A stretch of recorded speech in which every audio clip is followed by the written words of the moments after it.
सोलापूर कृषी उत्पन्न बाजार समितीमध्ये कांद्याचे दर जे आहेत ते वाढतच नसल्याचे पाहायला मिळते। खरं तर गेल्या 3 ते 4 महिन्यांपासून कांद्याचे दर जे आहेत ते अतिशय खालच्या दराला पाहायला मिळत आहेत। त्यामुळे शेतकरी जो आहे तो कुठेतरी हवालदिल झालेला आहे। आपण आता आहोत सोलापूर कृषी उत्पन्न बाजार समितीमध्ये आणि या बाजार समितीमध्ये खरं तर गेल्या 3 ते 4 महिन्यांपासून कांद्याचे दर जे आहेत ते वाढतच नसल्याचं चित्र पाहायला मिळतंय। नक्की ही वाढ कशामुळे खुंटलेली आहे, ती वाढ का होत नाही आहे याची काही कारणं देखील आपण जाणून घेऊ शकतो। आपल्यासोबत काही मार्केट एरियातले व्यापारी आणि शेतकरी सुद्धा आहेत। भाई खरं तर मागच्या 3-4 महिन्यापासून कांद्याची आवक देखील घटलेली आहे आणि त्याचबरोबरीनं दर देखील जो आहे तो देखील घटलेला आहे। काय कारणं आहेत, कशामुळे हे सगळी परिस्थिती निर्माण झाली? कारण म्हणजे यावर्षी शेतकरी कांदा स्टॉक भरपूर केलेला आहे, म्हणजे प्रत्येक स्टेटमध्ये कांदा आहे। आता हे कांदा ठेवले त्या टायमाला बाजारात 5 ते 6 महिने अगोदर कांदा ठेवलेला त्या टायमाला 17 ते 18 रुपये कांद्याला दर होता आणि शेतकरी आता आजच्या रोजी 10 रुपये ते शेवट 15 रुपये सरासरी 12 ते 13 रुपये कांद्याला बाजार आहे। आणि यावर्षी व्यापारी शेतकरी पहिलं तर शेतकरीचं नुकसान झालेलं आहे टोटली तरी तिच्या हिशोबात व्यापारी पण नुकसानमध्ये आहे। म्हणजे कुठं पण पाठवलं तर त्याची विक्री व्हायला लागली नाही मालाची।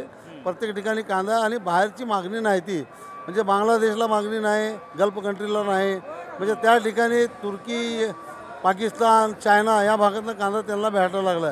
ज्या टायमाला कांदा आपला बाहेर पाठवायचा असतं त्या टायमाला शासनानं कर वाढवते आणि आता पाठवा म्हटलं तर तिथे मागणी नाही, या टायमाला बाहेरचा कांदा यायला लागला। या हिशोबानं आपल्या भारतात यावर्षी कांदा भरपूर शिल्लक आहे आणि सध्या सरासरी कांद्याला बाजार 12 ते 13 क्वचित 14-15 रुपये आहे।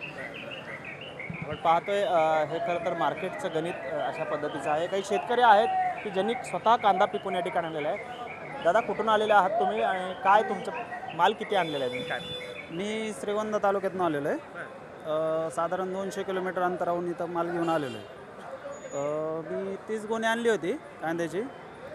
तर ज्यावेळेस मी कांदा काढला त्यावेळेस कांद्याचा दर होता 16-17 रुपये किलो। त्यानंतर मी साठवणूक केली तर साधारण 5 टन जर साठवला तो आत्ता कांदा जर बाजारात विकायला आणायला गेलं तो आपल्याला साधारणतः 3 टनाच्या आसपास भेटतो, म्हणजे 2 टनाची ऑलरेडी तिथं गट झालेली। तर आता हा कांदा तुम्ही बघू शकता, हा माझा कांदा आहे, साईज वगैरे सगळे ओके। तर ह्या कांदा त्यावेळेस 17 रुपये चालू होता आणि आज मार्केटला गेला हा 13 रुपये। तर साधारणतः एक गुणी आणायला मला 100 ते 125 रुपये खर्च येतो। तो वजा करता हा मला कांदा 10 रुपये पडला।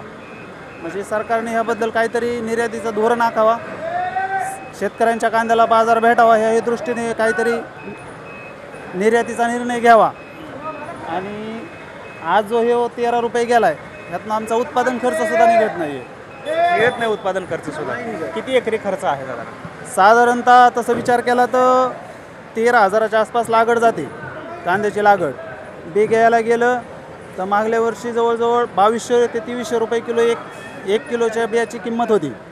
त्यानंतर एकरी 3 किलो बी लागतं। तर ते सगळा खर्च ओव्हरऑल धरला, काढणी सकट, खत, फवारणी सगळा, तर 50,000 ते 60,000 रुपये एकरी जातात आणि उत्पादन भेटतं आपल्याला 200 ते 250 गुणी। तर त्या हिशोबाने आत्ता आपल्याला उत्पादन खर्चसुद्धा भेटत नाही।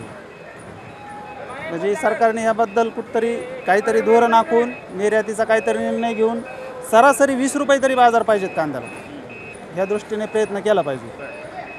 तुम्ही सुद्धा आलेले आहात कांदा घेऊन, तुम्ही कुठून आलेले आहेत आणि काय तालुक्यातून काय मार्केट, काय कांद्याचं मार्केट काय म्हणताय? हा जो माल पाहता तुम्ही, हा माल पाहताय, ह्याचे माल माझ्या दृष्टीने मी एक शेतकरी म्हणून मी सांगू शकतो की माझा हा माल 20-22 रुपयांनी कमीत कमी गेला पाहिजे।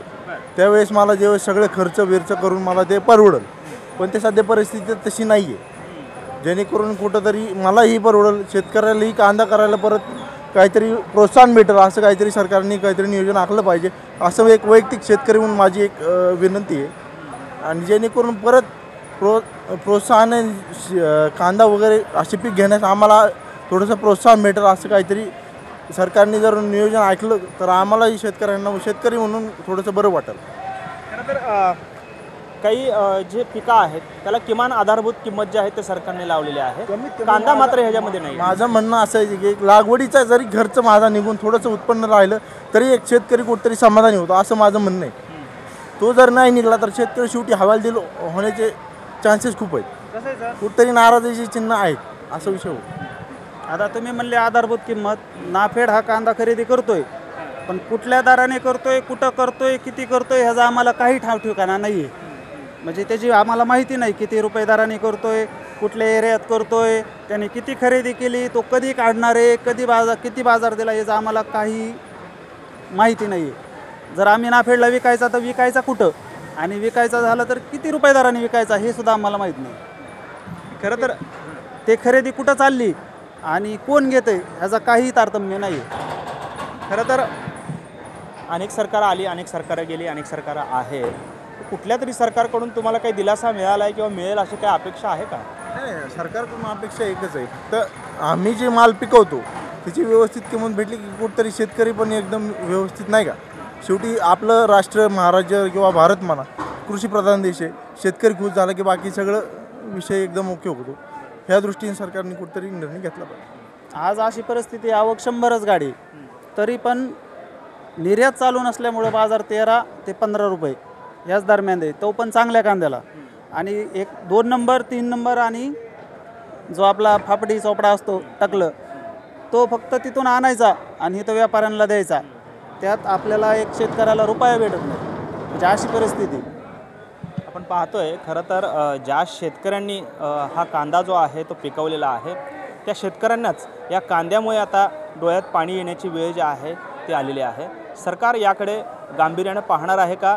किमान आधारभूत किंमत जी इतर पिकांना, इतर फळांना, इतर धान्यांना जी आहे ती या कांद्याला लावणार का? खरं तर गेल्या अनेक वर्षांपासून शेतकऱ्यांची ही मागणी आहे की किमान आधारभूत किंमत जी आहे ती आम्हाला मिळावी, ती आम्हाला द्यावी. मात्र सरकारकडून त्याबाबत कुठलीही पावलं जी आहेत ती उचललेली अद्याप तरी पाहायला मिळत नाही आहे. कॅमेरामन विनोद मुनाबादकरसह सागर सुरवसे, TV9 मराठी, सोलापूर.